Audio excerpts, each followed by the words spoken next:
குருவே சரணம். திரு அருட்பிரகாச வள்ளலார் இயற்றிய அருட்பெரும் ஜோதி அகவல் 190வது பாடல் வரை.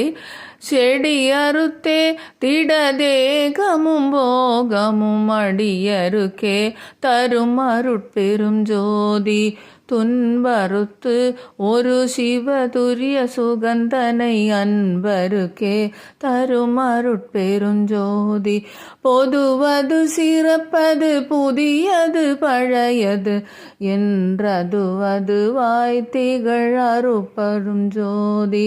சேதன பெருநிலை திகழ் தரும் ஒருவரை ஆதன தோங்கிய அருட்பெரும் ஜோதி.